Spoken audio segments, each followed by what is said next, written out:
The Unconventional Therapist's Guide to Nothing.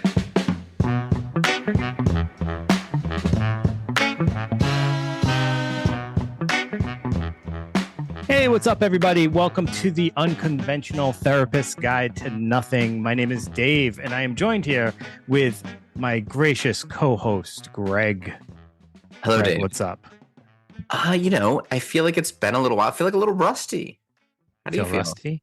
Yeah, I'm gonna like shake the cobwebs off a little bit. Yeah, I feel like I don't even know what we're doing. What are we doing? Did we ever? Like a lot of questions. Yeah, no idea. And then, hey, let's jump back in with like one of the most serious subjects you can kind of talk about. I mean, that's what we're doing. Yeah. So we took a few weeks off. That was nice, I guess. Yeah.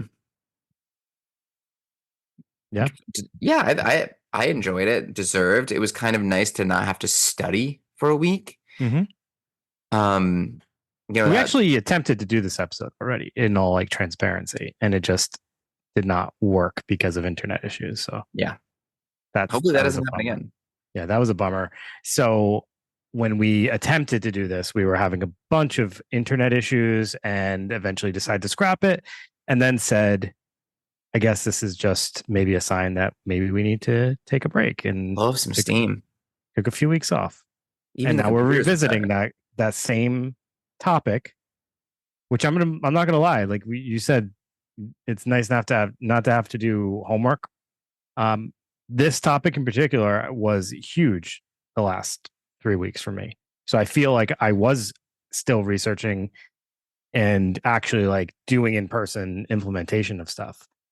So meaning in your work, this was huge. Like this was something that was happening a lot. The last few, this topic and the more intense version of this topic were two huge things for me the last like 3 weeks. Okay.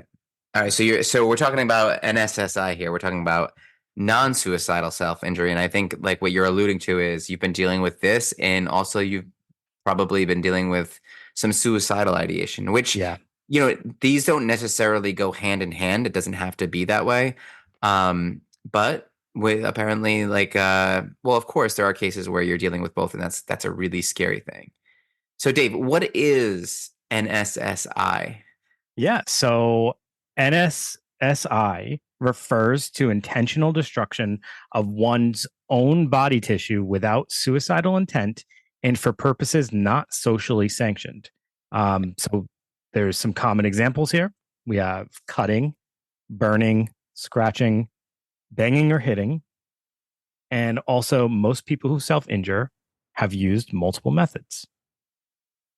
So when you see this, Dave, how typically, now I have something in my mind what I'm seeing most of the time when I think of non-suicidal self-injury.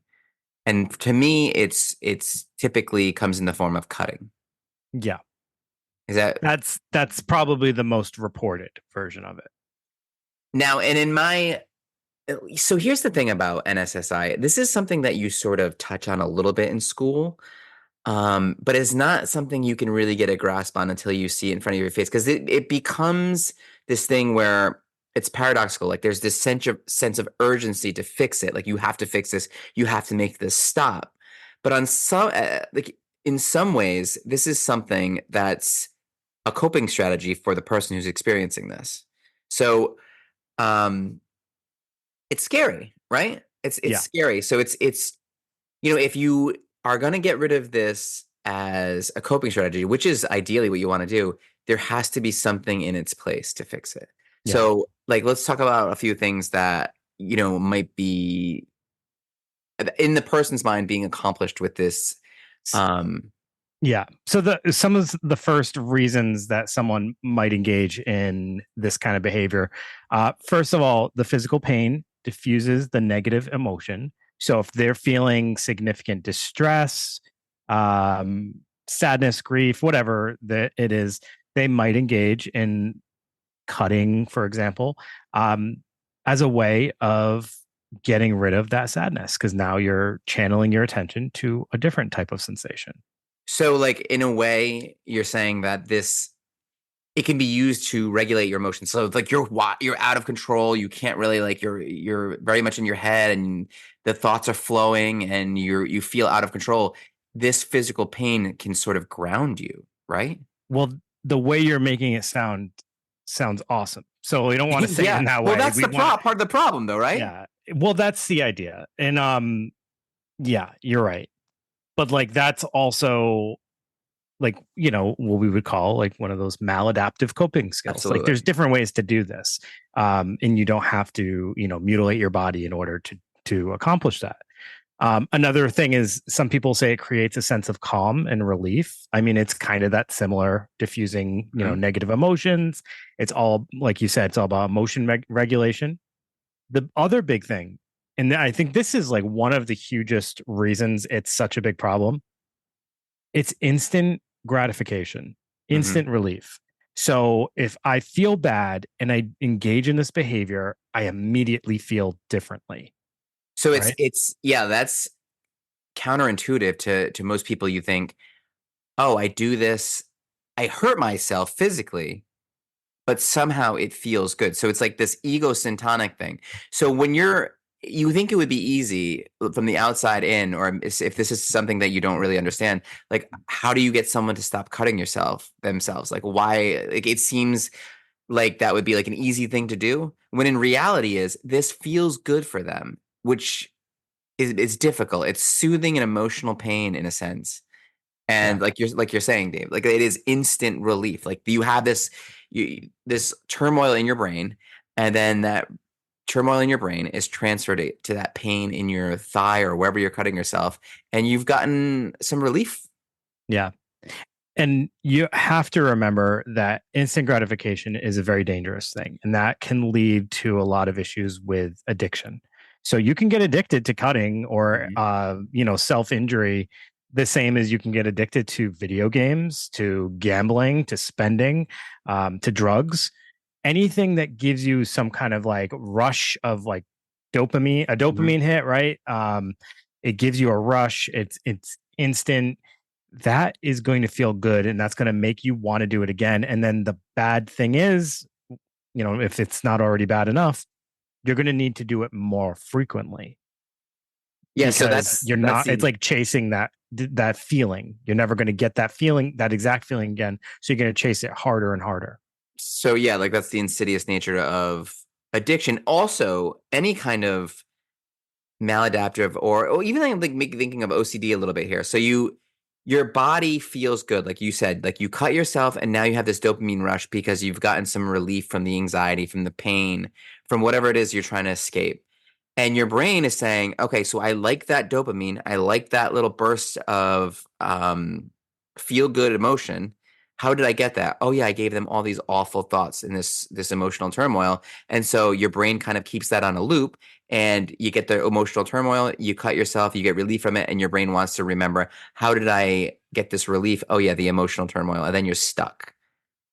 And Yeah. it's difficult, right? Right. Yep. Um, Another reason is individuals describe it as a relief of pressure. So when they cut themselves, I get this like almost this mental image of like cutting yourself and like it like coming out, the Mm. pressure coming out of you. It's kind of a strange sensation. And if you haven't, like it's hard for me to completely wrap my head around what that feeling must be like. But that's a common thing that I hear. Yeah, like almost like a release valve, right? Like Mhm. just kind of giving a little release. Yeah, and you mentioned early on, like this isn't something that's this an important distinction here is it's not culturally sanctioned. So this isn't piercings, this isn't tattoos. This is something that's private and it's outside of societal norms, right? Yeah. It's not really socially agreed upon as, I don't want to quote unquote normal or safe behavior. So another thing, something else that maybe that's going on here, and this is kind of off the wall, but this is my own thought, so don't blame it on anybody else. Is this recognition of inner pain by making it visible? So I almost want to it's hard to understand this a little bit, Dave, but like you want to you want people to understand that you're hurting inside really bad, and so you create external markers of the pain, but that's and the interesting thing is, it's like, are you doing that subconsciously or consciously? Because a lot of times this is hidden. I don't know.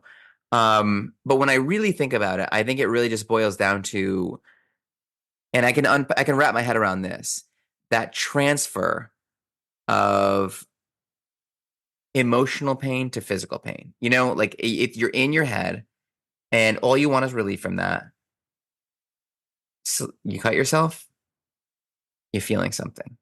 something, which is, Yeah. you're feeling something, and you're distracted from your emotions, you're distracted from the thoughts, you're distracted from whatever pain is holding you down. Yeah. There's also, so I had mentioned earlier about people talking about like, the release of pressure. There's also some people that describe how they feel pretty persistently as being numb. Hmm. This is a big thing with like individuals who have borderline personality disorder. They'll often talk about feeling numb, feeling empty, and reporting that like this makes me feel something. So that's another potential reason.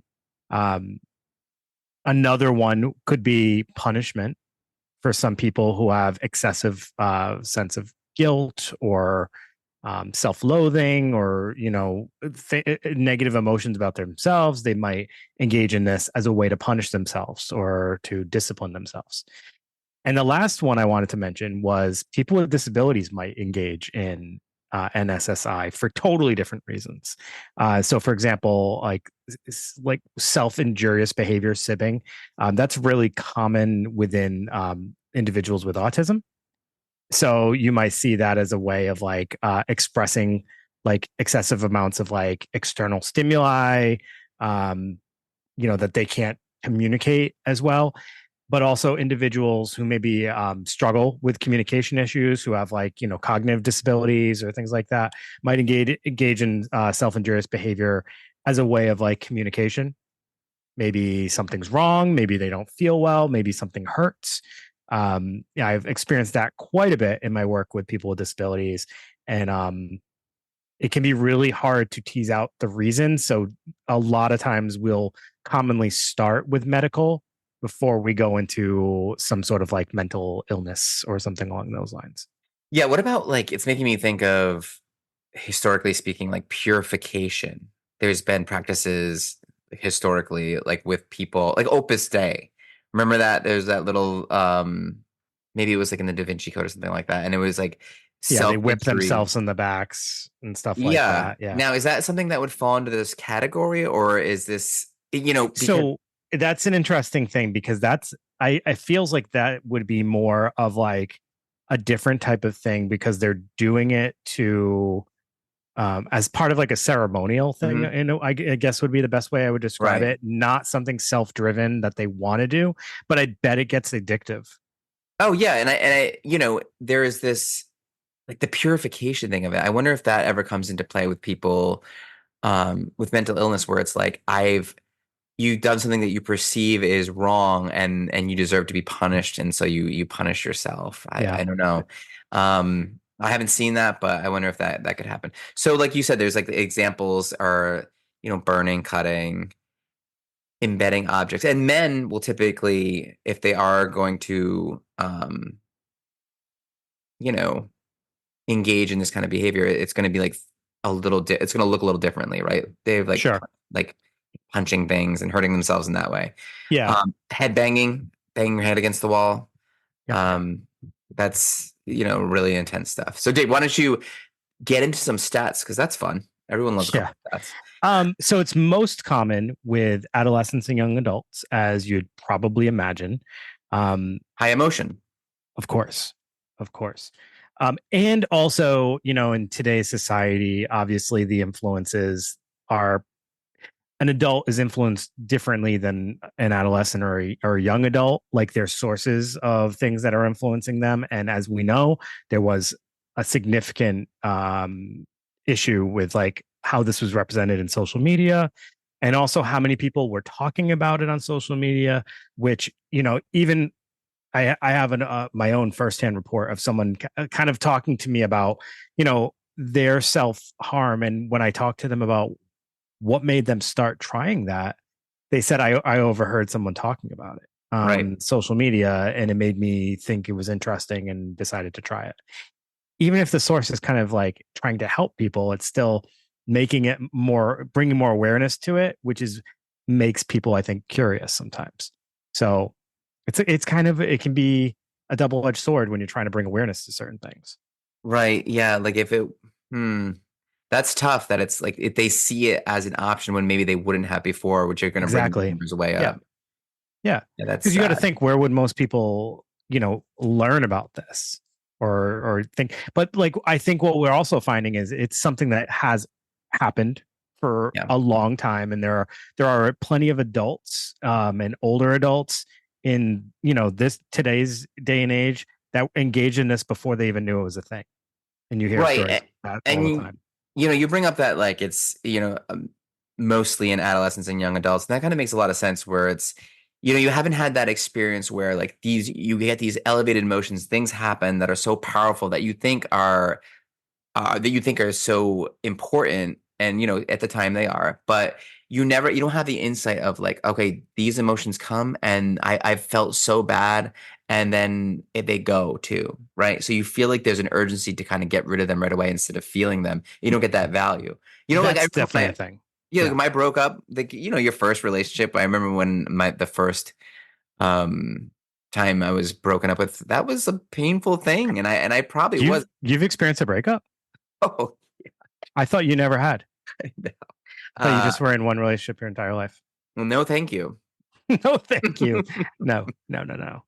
Yeah, I mean, and that's a big thing. And I mean, we can all put ourselves in the shoes of an adolescent when it feels like, high school or middle school. You feel like it's the whole world, right? Nothing else matters aside from what's going on in that little bubble. Yeah, the And then when pinball. you're out of there, it's like, oh wow, there's this giant world. And actually none of those friendships probably you're going to translate to real friendships outside of that Mhm. environment. And none of those people I will probably ever see again. So there's like so many things that you start to realize and change. Um, but maturity plays a big part of it too, right? Absolutely, The yeah. way that you process, the way that you start to understand the world and how to manage your own emotions. Those are all such huge things that I think play a big piece into why it's less common, but still common. It still happens. So with Also, adults. I think it's like the emphasis, and look, adults, we're all kind of guilty of this, but the emphasis you put on your emotions as facts. It's like, oh, I feel this way, so you're kind of like look around to see why you feel that way. It's Yeah. it's your emotions are important, and it's important to check in with them, but it's also important to challenge them too. Like, why does it make sense for me to be this distraught? Does it make sense for me to be this upset? Like, can we sort of, what tamper down the emotions, kind of challenge them a little bit? Yeah. It's tough to do when you're young. Um, a very like obvious and not surprising stat, but just one I can say is also in both adolescents and adults, the rates of NSSI are highest among psychiatric populations. So Mhm. those would be people who are dealing with or report like characteristics associated with depression, anxiety, and other emotional dysregulations. So, and I mean, one would assume that would be the types of populations you would see. However, though, here's my big thing. A lot of this, though, is all based on if an individual actually reports it. Mhm. So that's a really alarming thing because, like, of course, it's going to be reported more with individuals who are within psychiatric care because they have more eyes on them. They have more supports of people talking to them. That does not mean that it is not happening outside those populations. You're just not always getting it reported, I think. That could very well be the case, yeah. And with the populations in the mental health world, I think you see the most though is, and it does make sense. And if you kind of want to understand why more, I mean, you could always go back to our episode of Borderline, but it's when someone's self-injuring, isn't, I mean, maybe it's just me. Do you start to sort of assess for borderline personality disorder? I wouldn't say I would jump to that conclusion. Not that you I, would jump to the conclusion, but you would start maybe, I didn't mean to say jump to that conclusion. I yeah. wouldn't say that I would necessarily go that train right away, um, because here's why.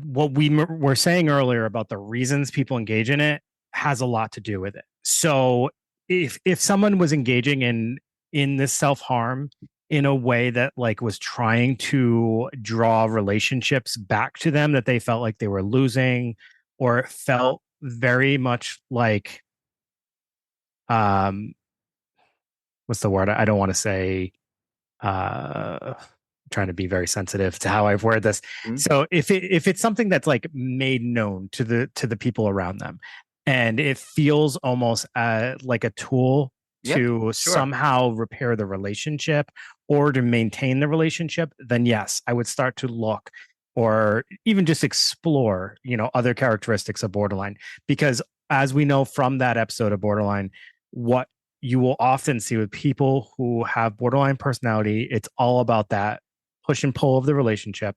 And things like suicidal ideation or suicidal thoughts and self harm are often used as a method to draw the relationships in closer at times. So it's that person that might say, like, if you leave me, I'll hurt myself. Hmm. Or if they're feeling like the relationship's unstable, they might show, even if it's inadvertently, show the marks on their arms to let that person know that they're struggling with that, versus a person who, it's been disclosed that they're self-harming, but they've been hiding it the whole time. That's not a form of like, communication if they're not intentionally showing it to people. Yeah, no, for sure. And there's also this term, like when thinking of borderline, though, like when these like impulsive, like outbursts, sort of angry Sure. outbursts, and you want to get back to yourself. Maybe the emotional regulation properties of NSSI sort of help with that. Also, like that real lack of sense of self, not really knowing who you are, and that's like you can imagine where that could kind of get you off on a tangent. And maybe that can kind of help pull you back too. I mean, yeah, I've seen it. I've seen it with borderline quite a bit, but I see what you're saying. Yeah, like it's certainly not limited to borderline. Yeah, the type of, emotional dysregulation can happen in so many different things. So Mm. I guess my thing would be I just wouldn't jump to it immediately. If it just seems to be an issue with emotional dysregulation, but like at that point you probably would, if borderline is at play, there would probably be other signs Oh telling yeah. you as well, like the unstable relationships in general. um but yeah. So the other thing to mention is a common assumption is that this happens more in women, but there are studies that have shown in the general population that there's almost equivalent rates of this occurrence between men and women. So Yeah, it it's just looks not, different. It just it looks looks different. different. It might be less reported. But yeah, it might, in men, it might look more like hitting, burning, punching Yeah, walls. like how many times on, reality TV or maybe in your own life have you seen like a male just kind of lose control and punch a wall, start hitting things, throwing things? I mean, that's a form of self-harm. Yeah. Punching the wall certainly is a form of self-harm. Or intentionally doing it, but Yeah, and with women it is more likely to see, things like cutting, and I guess even like certain eating disorders could be considered a sure. form of self-harm, right? Yeah, The other thing though I want to mention, I know I just said that, but I this is anecdotal, there's no studies to prove this. I'm hearing more and more about men cutting as well though, or boys, I should say, because yeah. adolescents. So I am hearing that. I don't know if there's if that's just happens to be coincidence, or if there is more of a trend now that it's not just women. So there is also a stat that says NSSI appears to be more common among people who report as non-heterosexual, for Okay. example, homosexual, bisexual, questioning, and among Caucasians than non-Caucasians, which I'm not sure the rationale for that. The first one I can kind of understand if you think about some of the challenges. I mean, in our coming out episode, we listed a whole bunch of challenges that individuals might be faced with that could lead to feelings of emotional dysregulation and things like that. So Well, I yeah, think the Caucasians versus other than non-Caucasians, I can kind of understand that a little bit, and I think it speaks to like culture and sort of I see in other cultures sometimes more reverence for I don't know spirituality, strength. I do see that, right, and then maybe they have parents who are a little bit more strict, watchful. Maybe that's part of the culture too. And I don't know. That's the only thing I can think of as far as Caucasians versus non-Caucasians. I think it is there is some cultural things for sure Sure. that we probably don't even have the wherewithal right now to explore. But I think that you're right. It probably is more of that. So we have talked about some of the reasons. Hmm. There's a few more reasons that people engage that I guess we can dig into. Hopefully, this doesn't feel too redundant. Yeah, so we explored, the individuals who might self-injure as a form of like self-directed anger or self-punishment. But one more common thing is that people are more likely to engage if they report feeling dissatisfied with themselves. Hmm. So something with like low self-esteem and just a lack of happiness with who they are. And that's the other thing that we were talking about, the difference with adolescents and adults is that exploring of identity. And you're constantly, feeling like you're comparing yourself to others around you when you're an adolescent. Right. And I think there's no choice but to do that. And I think that is a part of development. I mean, even sort of it all depends on how you look at that. Like comparing yourself to others sort of keeps you in check a little bit. And I think so comparing yourself to others can kind of make you, depending on who you're surrounded by, like a better person in a way. But if you're comparing yourself to others and you're seeing how culturally now and in social media and other things, like people are using this as an escape from their pain, that a pain that everyone's gonna experience. I think like that's one of the many drawbacks of social media. It's like giving this as an option to take away the pain. Almost like it sometimes feels like, and I could be way off base here, but with the teenagers that I talk to, like it's sometimes it's like trendy or you find community with people by having a mental health issue. Yeah. Do you I find th- that to be true? yeah. And I think that was like, do you remember Tumblr? Like the No, blog site? no, I don't. That was a big issue with Tumblr was like there was a lot of it's like it's a blog page. I mean, it still exists, but there was a lot of issues with people making blog pages for self harm, Mm, and it was gathering a bunch of other people that were kind of like, and now you got a community of people that are all connected through this really poor coping skill. yeah, and if they heal and they find some relief, some adaptive relief, then they lose their community. Yeah. And that's so it's tough. It's tough to kind of like intervene in here. So Let there's a me lot let me ask you there's a a question, Greg. When you yeah, were sure. when you were an adolescent, how did you feel about yourself? David, first of all, we're talking a while ago. But I will say, no, look, I had a lot of self-doubt and there were times that were really hard on yourself and things like I'm even getting a pimple or something like that. You would almost be like, I would do anything not to have to go to school with this on my face. It's like end of times kind of Yeah. emotions for these little things. Were Like I said, you like did you do you feel like you had more self-confidence than others? I feel like I was middle of the road. Okay.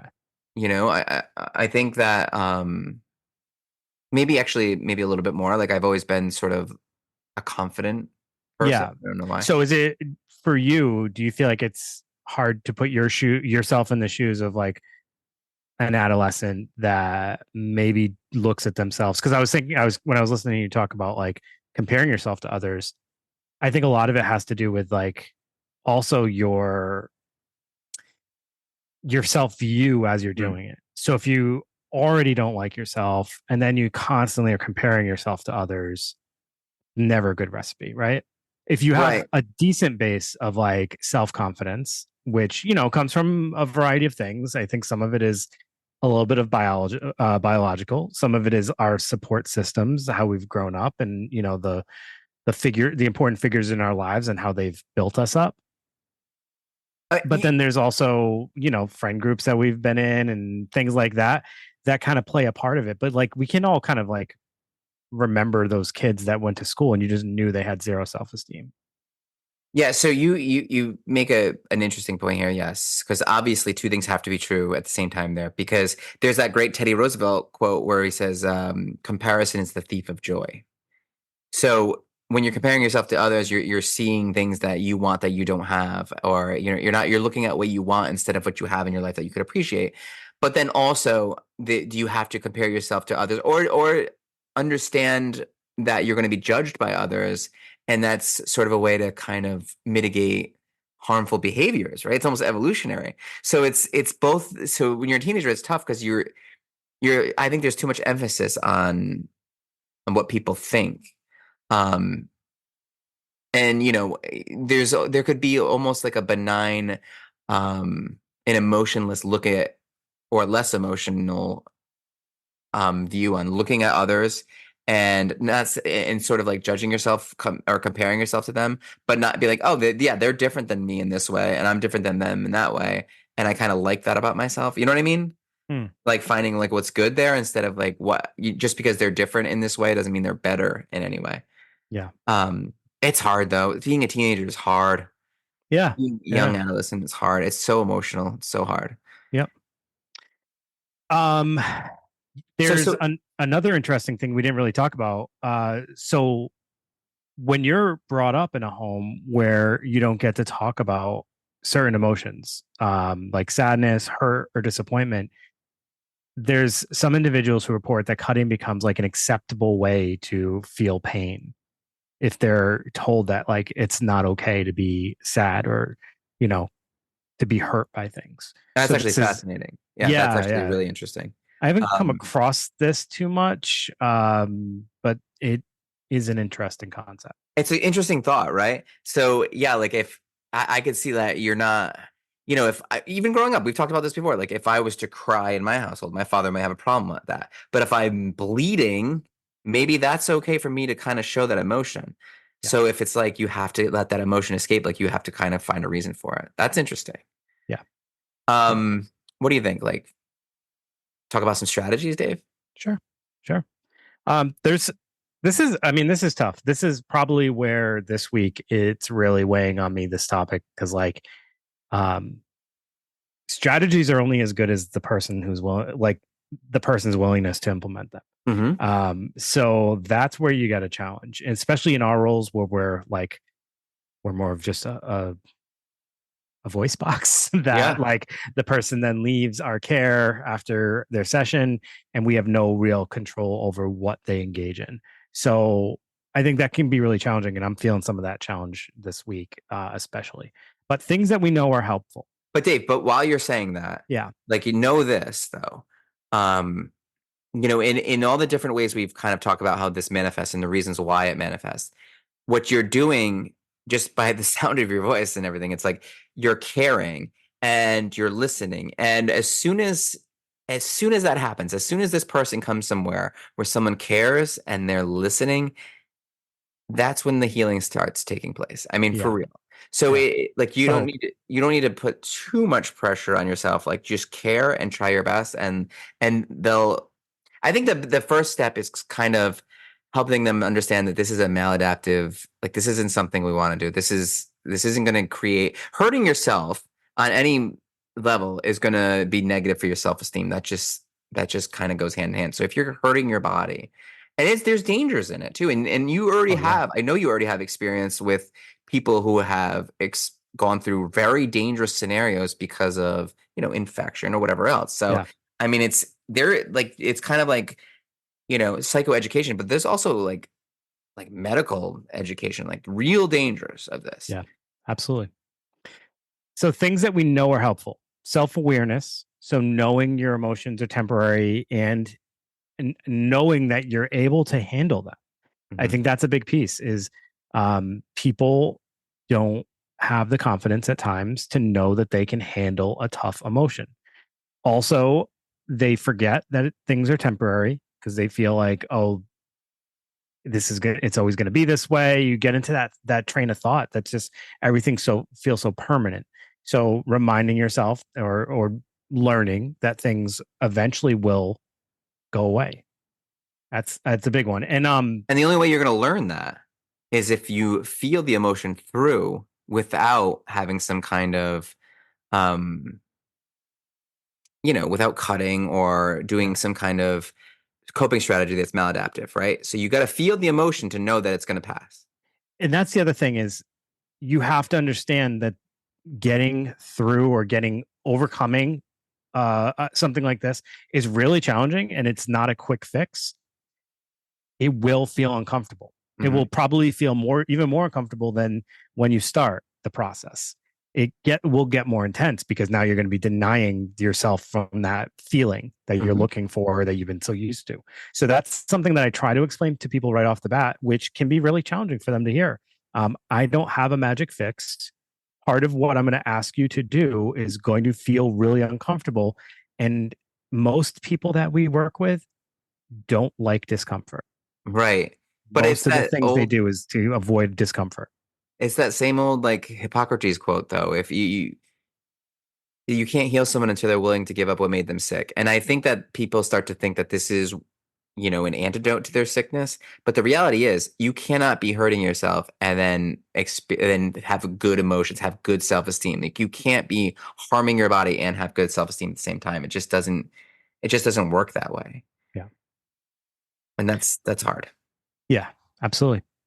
Another thing that we know is having meaningful relationships is Hmm. helpful. So, if you feel lonely, if you're isolated, that's part of the problem. And trying to find ways to explore having relationships with others, being more social, even improving the relationships you have around you that maybe aren't so great. Like if it's your parents or siblings, whoever, friends that you wish were closer. That's a big thing. So working on that stuff will be helpful. There's also an idea that you might grow out of this. So knowing that this isn't forever could be something helpful as we talked about. But as you mature, as you get better skills to manage your emotions, you might not engage in this. I hear that from people pretty frequently that they previously engaged in self harm. They previously cut, or when they were younger, they used to cut, and now their child does, or something like that. Now they're concerned because their child is. Um, Discover what the function of the behavior is because it's tailored to each individual. So this is something that I think is an interesting concept, but so freaking important. Why are you doing it? Like, what is it doing for you? What is it that you're getting out of it? And how Hmm. could you do that differently? Right. And And so, the whole, how could you do that differently? yeah. So, I mean, there's many ways. Like you can try to find a less intrusive or a less unsafe way of going about it, like Mhm. writing on yourself with pen. The ice thing I like the ice is thing because big. it kind of does hurt. You want to tell them what the ice thing is? Well, I mean, as far as I know, just like putting ice on your skin to the point of like sort of like pain in the same way, right? It does work almost identically, and Or it's almost like to me, I think of the icing as like nicotine gum to cigarettes. Like you're not there yet, but yeah, it's definitely better. yeah, yeah. Some people will just take the ice in their hands and squeeze it. I've heard of people like dipping their face in a sink of really ice cold water, things like that. Yeah, the dive Um, reflex. That's a great emotional regulation tool in any class. And also, I've heard of. I don't know how you feel about like. There's a couple of visualization ones that are sort of like sometimes I don't know, but like writing a letter to your cutting, where you do this, but it sort of separates the cutting from yourself, from your identity. It kind of takes it away from you. And also just like the visualizing of it, like where you're like you visualize yourself as your skin and the cutting instrument, and it's just this whole thing where it's separating away from you and you're seeing like what's going on and how everything must feel, and Visualization can be kind of good. I don't know how much in this thing. I think for me, for my money, I think the finding out the function of the behavior, like what it's treating, like you're cutting yourself in service to what? You're cutting yourself in service to feel, you're cutting yourself in service to not feel, to get space from your thoughts, from your emotions. Like understanding this, people might not have the insight or might not have any other strategies that like you could say, oh, well, look, here's a different way that you can maybe approach this. And ice. I do like ice. Yeah. Riding the wave, Riding the wave. surfing the urge. That is a big strategy that I try to push. Mm, It is like basically asking someone to get ready to tolerate discomfort. all And right. it's going to get more intense, which is why they call it surfing the urge or riding the wave or whatever, however we phrase it. So that idea is to, instead of doing the instant gratification, instead of engaging in the behavior, when you get that intense feeling, paying attention to it, reminding yourself of the thing we said earlier. You know that that this feeling is temporary, and Hmm. you know that you're strong enough to be able to handle whatever intense feeling you're going to feel. And what you're going to notice is that intensity will start to increase and increase and increase, and then eventually it will fade away. And So that whole time you are avoiding the harm behavior.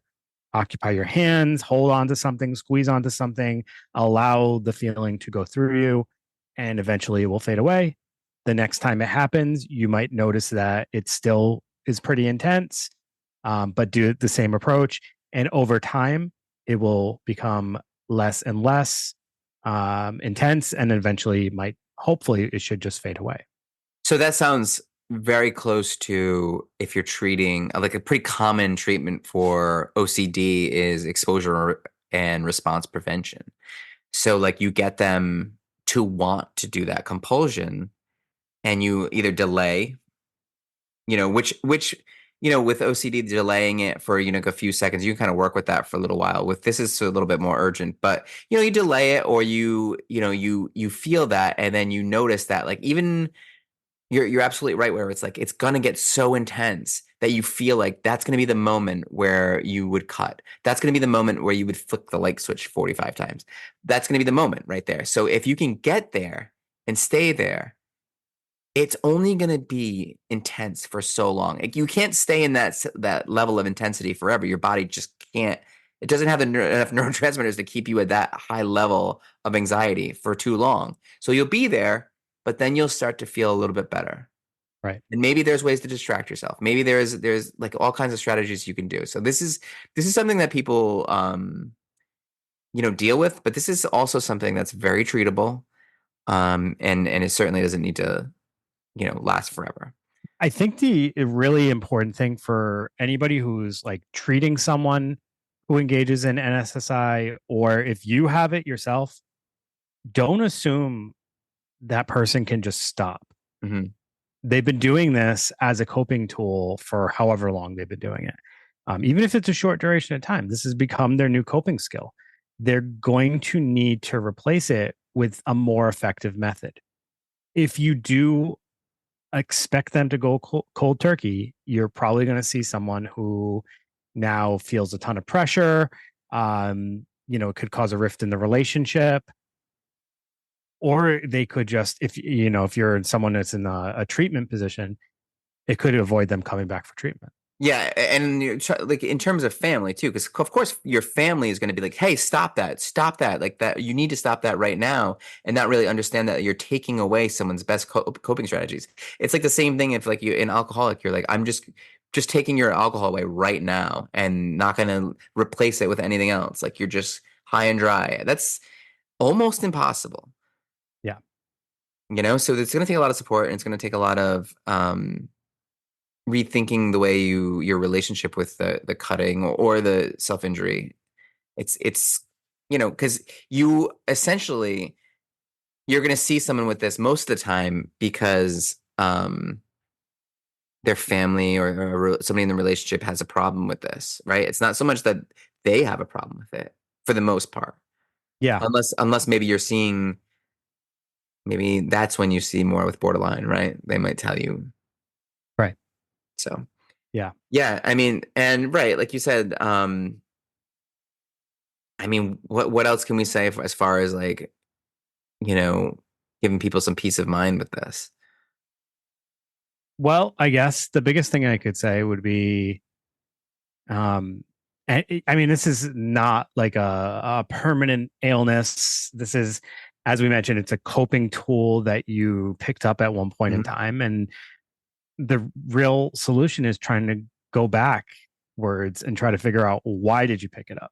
What was Yeah. it trying to address? What needs to actually be fixed? It's like that thing that we're always trying to do, is trying to figure out the root of the problem. Don't just address the coping skill, also kind of delve into a little bit of like why that coping skill exists Mhm. and what's the function of that behavior, so we can work on replacing the function of that behavior with something that actually makes sense, Yeah. not just taking away that coping skill and replacing it with something that maybe doesn't actually satisfy whatever it was that was trying to help the person with. I think that works for me, Dave. Yeah. All right. So that is NSSI, Mm, non-suicidal self injury. that's right. Okay. Yeah. And welcome back. I mean, we'll get back into the swing of this thing, right?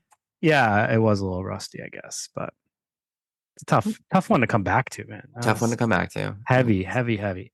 I had an email I wanted to share, Okay. and I'm not big on us sharing the personal emails that we get, but the person kind of gave us permission at the end of this email, and it's, pretty personal that they want to share their story. So I'm not gonna withhold that. So I'll share it really quick. It's kind of a long email, so hang in there, but it's really nice. Um, the subject was, "Your podcast saved my life. A heartfelt thank you." This is my first time hearing this, you know. What are you talking about? I tried to find it. I tried to get it on it, but like I had to like there's these passwords and everything. But no, go ahead. I'm interested. Greg Obviously. can't access our email. That's Yeah, a you problem. Hi, Dave and Greg. I'm not going to say the person's name. They asked me at the end of this, or they asked us at the end of this, if you decide, if you read this note in any of your podcasts, please refer to me as anonymous person from India. So my name is anonymous person from India, and I am from India. I am in my late 20s. Last year, I faced a series of unfortunate events, including having to quit my job and dealing with financial troubles. I consulted a psychologist who misdiagnosed me with bipolar disorder and recommended immediate medication. After consulting a psychiatrist, I began taking the medications, which led to a nightmare of side effects and constant changes. I suffered from something called akathisia due to olanzapine, even though I was on it for just a week. I then found other people who were going through it. Akathisia is a pure evil and not much discussed. I was emotionally more unstable than ever. I decided to quit the medication after 4 months, and I figured I would handle things on my own. After a couple of months, one day while brushing my teeth, I was terrified by the thought of giving in to my intrusive thoughts. Interesting to kind of have this, read today. I immediately consulted a different psychologist who, after a few sessions, informed me that I did not have bipolar disorder, but rather a complex PTSD due to childhood trauma and life circumstances. It's been 8 months now, and I have been undergoing regular therapy, specifically EMDR, which has significantly improved my life. My anxiety, stress, and intrusive thoughts, once at an all time high, are now rarely present. So, where do you fit in? Back in October, I stumbled upon your podcast on Spotify, and I'm very happy with how excellently you explain things, discuss topics, and keep each other in check during disagreements. Your genuine efforts are the reason I am alive today, and gave psychologists a second chance to turn my life around. Thank you so much, Dave and Greg. Your podcast has been a lifeline for me.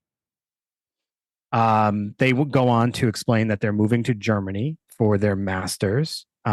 So that's amazing to hear, and I really hope that that goes well. And they also say that in a country like India, mental health there is very taboo. So she was able to feel supported even though we were oceans apart, which is Ah, amazing to dude, hear. that's so awesome. That literally was one of the best moments reading that email. Here's the thing with that email too, Dave, and like this is for you and I. Um, no matter what happens, numbers wise, whatever happens, it's like that happened to this anonymous from India, and that is good enough reason for the work that we put into this. This things like this are not measurable. There's no way to like say how much this is worth monetarily or anything like that. It's just, this is the thing that I don't even think we fathomed would And be then able to honestly, happen. if that's the truth, and which there's no reason to believe it's not, then that's worth a life's worth of work, really. Now, the only reason why I questioned if this was true or not is this last piece right here. Oh boy. So P.S. Ever since then, I've listened to all your episodes and now I'm a regular listener. Your nice, crisp, friendly voices gave me a lot of hope. And of course, your amazing content is invaluable. I just thought because they said that about our voices that maybe, maybe well, it's a like different culture. opposite. No, your nasally voices.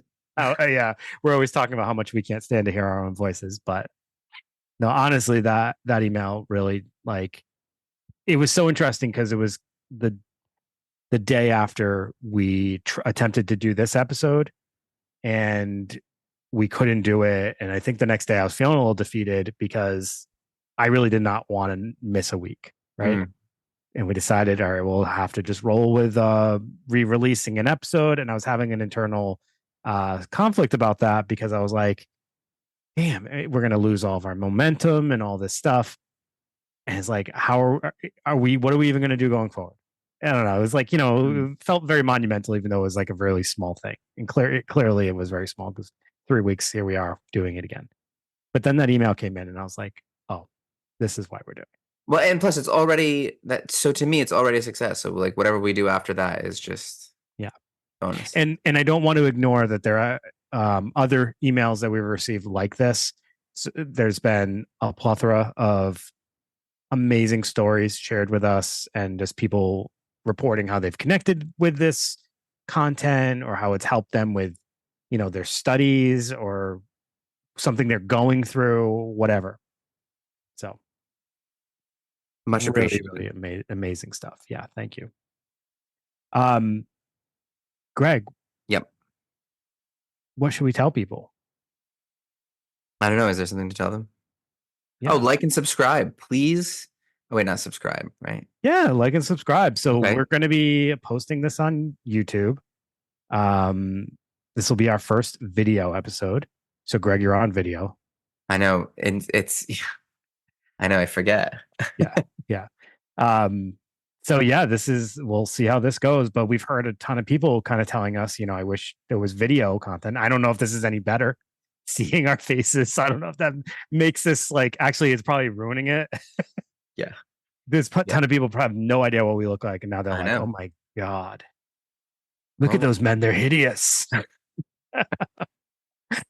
I hope not. We'll see. We'll see. Give us, at least let us know. Even if we're hideous, a comment's a comment. Take it. So this will probably release, the video version will probably release a couple of days after the audio, just because it's a lot of work to get all this settled out. But yeah, YouTube, we're up on there. All the other platforms. Please leave us a rating and review wherever you can. It's greatly appreciated and helps spread the word and make this more accessible. But clearly it's pretty accessible if we're reaching India and other places. So that's pretty amazing. And we'll be back next week with a new episode. So we will see you then. I think next week, if Greg's done his homework, we might be doing a very interesting, well, we have to talk about it. Hopefully I'm not wrong. We might be doing a really interesting topic that's very popular right now in the children's world, in pop culture. I'll just leave it at that. But yes. We'll see. So everyone have a great night. We love you. We care about you so much. Greg can't even make eye contact with you right now. I'm sorry. Reflecting. I'm trying to think of. He's reflecting on his life. Yeah, that's what he's doing. He's thinking. He's looking down, thinking. All right, everybody, have a great night. We'll see you later. Bye.